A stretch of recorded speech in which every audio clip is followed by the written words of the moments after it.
सुनिए जी, कई दिनों से मेरे मन में राहुल को लेकर एक विचार आ रहा है। क्या सोच रही हो? कहीं उसके शादी ब्याह की बात तो नहीं कर रही?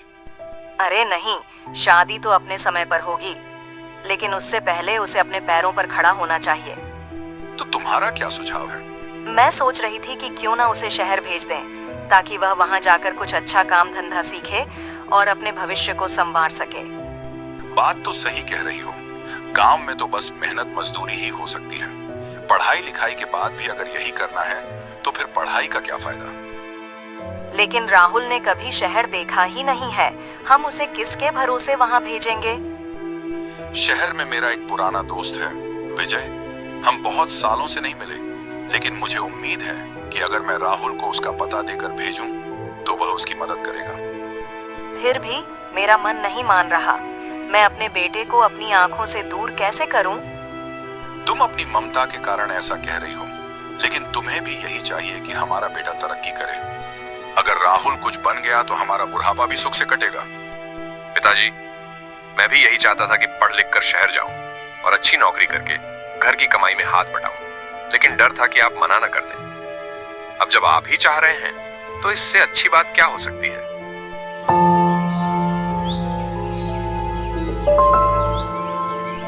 अगले ही दिन मोहन ने राहुल को जीवन की सच्चाइयों के बारे में समझाया और विजय का पता देकर उसे शहर के लिए रवाना कर दिया।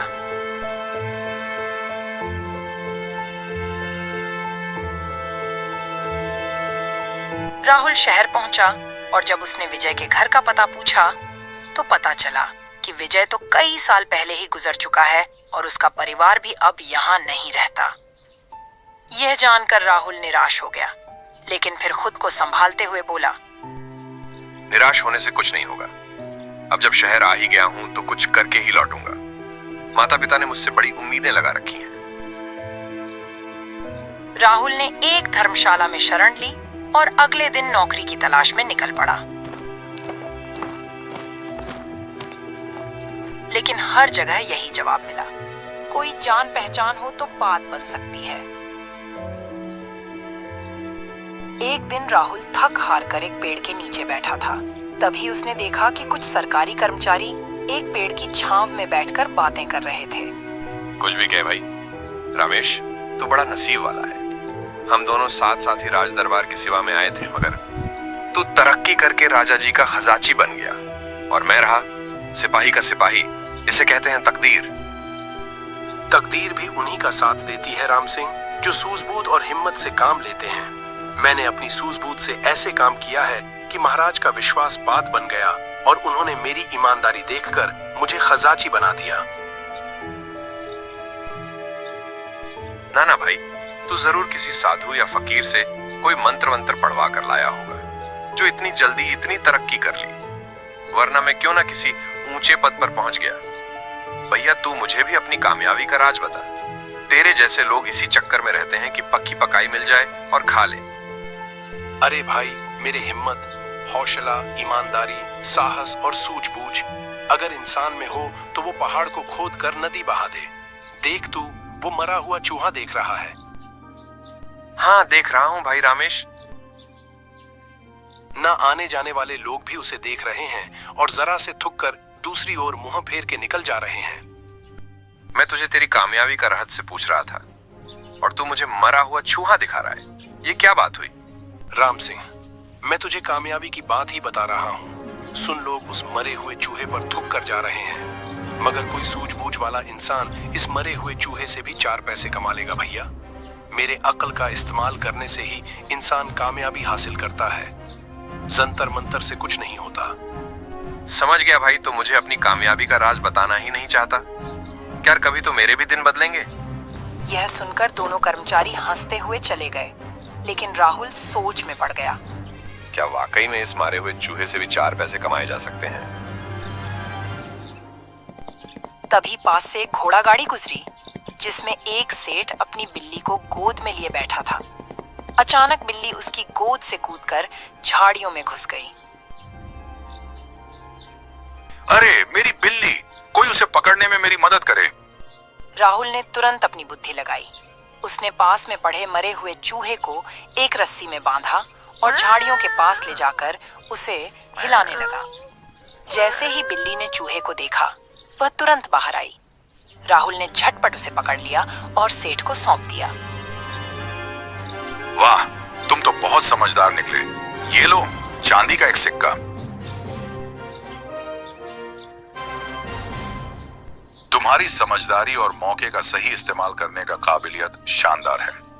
अगर तुम ऐसे ही सूझबूझ से काम लेते रहे तो मेरा दावा है कि एक दिन बहुत बड़े आदमी बनोगे। आपका आशीर्वाद रहा तो जरूर ऐसा ही होगा सेठ जी। राहुल की समझदारी की तारीफ करते हुए सभी लोग वहां से चले गए। राहुल तो खुशी से फूला नहीं समा रहा था। यह उसके जीवन की पहली कमाई थी जो उसने अपनी बुद्धि के बल पर हासिल की थी। वह बार बार चांदी के उस सिक्के को देख रहा था। शहर में नौकरी तो आसानी से मिलेगी नहीं, तो क्यों ना इस सिक्के से कोई छोटा मोटा काम शुरू किया जाए। गर्मी का मौसम था। घूमते घूमते राहुल राजा के बाग के पास आ निकला। बाग बड़ा और हरा भरा था। वहां माली और मजदूर काम में जुटे थे। कुछ खुदाई कर रहे थे तो कुछ पौधों को पानी दे रहे थे। पास में एक जंगल था जहां मजदूर पसीने से तरबतर मेहनत कर रहे थे। बार बार पानी पीते, लेकिन गर्म पानी से प्यास बुझ नहीं रही थी। राहुल के दिमाग में एक योजना आई। बेचारे मजदूर गर्मी से बेहाल हो रहे हैं और तालाब का गर्म पानी उनकी प्यास नहीं बुझा पा रहा है। वह बाजार की ओर चल दिया और अपने सिक्के से एक घड़ा, सत्तू और गुड़ खरीद लाया। फिर ठंडे पानी में सत्तू घोलकर बाग के बाहर बैठ गया। थोड़ी देर में मजदूर अपने काम से लौटे। जैसे ही उन्होंने राहुल को ठंडा सत्तू घोलते देखा, वे झट से उसकी ओर बढ़े। भैया, कुछ ठंडा मिलेगा? हाँ बिल्कुल, ठंडा सत्तू और गुड़ है। राहुल ने सबको गिलास भर भर कर सत्तू दिया। ठंडा सत्तू पीकर सभी को बहुत राहत मिली। जब सबकी प्यास बुझ गई तो एक माली बोला, भाई, तुमने इस भरी दोपहरी में हमें ठंडा सत्तू पिलाकर बहुत बड़ा उपकार किया है। बताओ, बदले में हम तुम्हें क्या दें? जो आपको उचित लगे। मैंने तो बस आप लोगों को प्यास से बेहाल देखा तो अपनी कमाई से ये घड़ा और सत्तू खरीद लाया ताकि आपको कुछ राहत मिले। हम तो फूल तोड़ने का काम करते हैं। हमारे पास पैसे नहीं, लेकिन हम तुम्हें कुछ फूल दे सकते हैं। इन्हें बेचकर तुम पैसे कमा सकते हो। मजदूरों ने मिलकर अपने हिस्से के कुछ फूल राहुल को दे दिए। थोड़ी ही देर में उसकी टोकरी फूलों से भर गई। बेटा, तुम्हारा नाम क्या है? राहुल। राहुल, अगर तुम रोज हमें ठंडा सत्तू पिलाओ तो हम भी रोज तुम्हें फूल देंगे।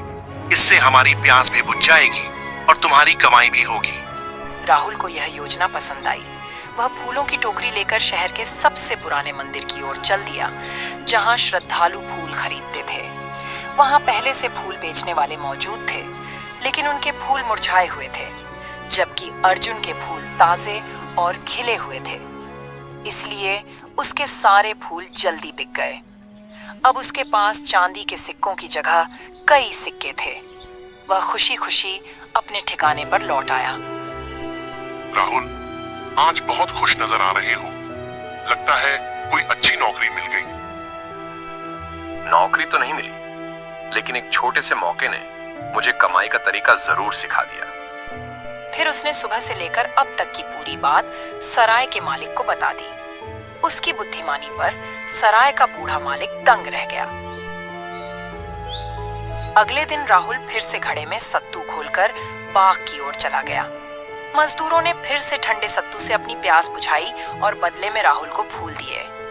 यह सिलसिला कई दिनों तक चलता रहा। मजदूरों और राहुल के बीच अच्छी दोस्ती हो गई, लेकिन राहुल सिर्फ इतना ही नहीं करना चाहता था, वह अपनी कमाई को और बढ़ाना चाहता था। एक शाम जब वह फूल बेचकर लौट रहा था, अचानक आकाश में काले बादल छा गए। तेज आंधी चली, फिर बारिश शुरू हो गई। उसने जल्दी जल्दी अपने ठिकाने की ओर दौड़ लगा दी। अगली सुबह मौसम ठंडा था। राहुल ने सोचा कि ठंडे सत्तू की अब ज्यादा जरूरत नहीं होगी। फिर भी वह बाग की ओर चला गया।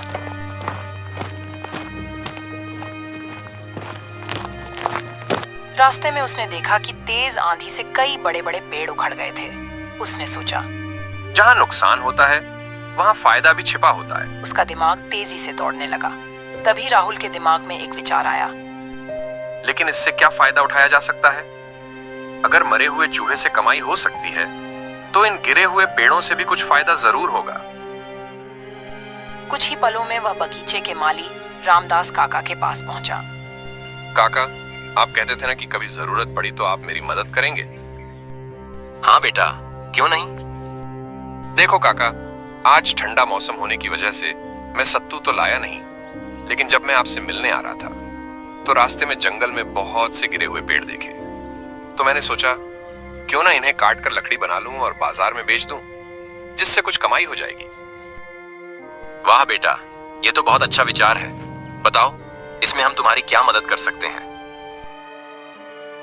काका, उन पेड़ों को काटने और बाजार तक पहुंचाने के लिए मेरे पास कोई साधन नहीं है, जबकि आपके पास बैलगाड़ियां हैं। मैं चाहता हूं कि आप मुझे अपनी कुल्हाड़ी दे दें ताकि शाम तक लकड़ियां काटकर तैयार कर लूं। फिर आप अपनी बैलगाड़ी से उन्हें शहर के बाजार तक पहुंचा दें। क्यों नहीं बेटा, तुमने हमारे मुश्किल समय में हमारा साथ दिया है, तो क्या हम तुम्हारी इतनी मदद भी नहीं करेंगे। लेकिन बेटा, कुल्हाड़ी से लकड़ी काटने का काम तुम्हारा नहीं है। तुम थोड़ी देर रुको, हम सब मिलकर तुम्हारी मदद करेंगे। फिर वैसा ही हुआ। सभी मजदूरों ने जल्दी जल्दी बाग का काम खत्म किया और कुल्हाड़ी खुरपी लेकर तो राहुल साथ जंगल चले गए। सभी ने मिलकर बड़े बड़े पेड़ों को काटकर लकड़ियां तैयार की और उन्हें बैलगाड़ियों में लाद दिया। बैलगाड़ियां लकड़ियों से भर गईं, तो राहुल उन्हें लेकर बाजार की ओर चल दिया।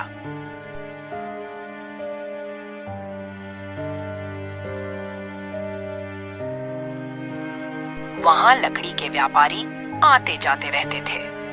राहुल की लकड़ियां साफ सुथरी और अच्छी कटी हुई थीं, जिससे व्यापारी बहुत खुश हुए और ऊंचे दाम देकर सारी लकड़ी खरीद ली। लकड़ी बेचकर राहुल सीधा सराय के मालिक रघुनाथ जी के पास पहुंचा। राहुल ने उन्हें पूरी बात बताई तो वे उसकी सूझबूझ पर बहुत खुश हुए।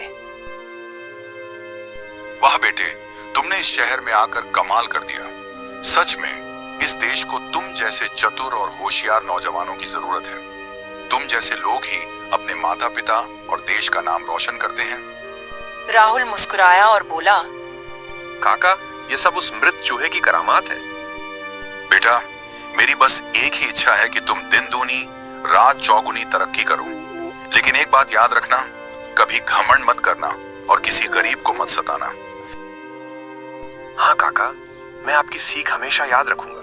बेटा, अगर चाहो तो रातों रात अमीर बन सकते हो। कैसे काका? देखो, जब परसों हमारे शहर में घोड़ों के व्यापारी 500 घोड़े लेकर आ रहे हैं। राहुल तुरंत समझ गया। जब इतने घोड़े आएंगे तो उन्हें चारे की जरूरत भी पड़ेगी। हाँ बेटे, यही मैं कहना चाहता था। अगर तुम पहले से चारे और घास का इंतजाम कर लो तो इससे बहुत अच्छी कमाई होगी। बिल्कुल सही कहा काका, मैं कल ही इस काम में लग जाता हूं।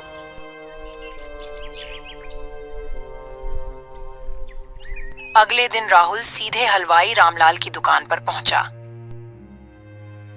लाला जी, एक टोकरा लड्डू बना दो। हलवाई ने तुरंत राहुल को लड्डू तैयार करके दे दिए। राहुल लड्डुओं का टोकरा लेकर बगीचे पहुंचा। अरे राहुल भाई, आज सत्तू नहीं लाए। नहीं भाई, आज मैं लड्डू लाया हूं, सब लोग जी भर कर खाओ। अरे बेटा, आज ये लड्डू किस खुशी में बांट रहे हो। काका, आपकी मदद से जो लकड़ी बेची थी उससे अच्छी कमाई हुई, इसलिए सोचा कि सबसे पहले आप लोगों का मुंह मीठा करा दूं। सभी बहुत खुश हुए। तभी राहुल बोला, काका, मुझे 600 गट्ठर ताजी घास चाहिए। अरे वाह, ये तो कोई मुश्किल काम नहीं। सभी ने अपना काम खत्म करने के बाद घास काटनी शुरू कर दी। राहुल बैलगाड़ी से बोरियां लेकर आया और अगले दिन तक 600 गट्ठर घास तैयार हो गई। फिर राहुल घास की गट्ठर बैलगाड़ी में लाद कर वहां ले गया जहां घोड़ों के व्यापारी ठहरने वाले थे। अगले दिन सुबह जैसे ही व्यापारी आए, राहुल उनके पास पहुंचा। राम राम सेठ जी, मेरा नाम वीर है। आप हमारे राज्य में आए हैं, आपका स्वागत है। कोई भी जरूरत हो तो बताइए। फिलहाल तो हमें अपने घोड़ों के लिए अच्छा चारा चाहिए। क्या तुम इसका इंतजाम कर सकते हो? सेठ जी, आपके आने की खबर सुनकर मैंने पहले ही घास का इंतजाम कर लिया है। बस अपने सेवकों को भेजिए, मैं उन्हें चारा दिलवा देता हूँ। सेठ ने तुरंत अपने नौकरों को राहुल के साथ भेजा। जब उन्होंने राहुल का बढ़िया घास देखा तो बहुत खुश हुए। वाह, इतना बढ़िया और ताजा घास। बताओ क्या भाव लोगे? राहुल ने सही दाम बताया और सेठ ने सोने के 100 सिक्के देकर सारी घास खरीद ली। सोने के सिक्के पाकर राहुल की खुशी का ठिकाना नहीं रहा। अब वह अमीर बन चुका था। सिक्के समेटकर वह सीधा सराय पहुंचा और मन ही मन सोचा, अब मैं अपने माता पिता को भी यहाँ ले आऊंगा। गांव में न जाने वो बेचारे कैसे गुजारा कर रहे होंगे।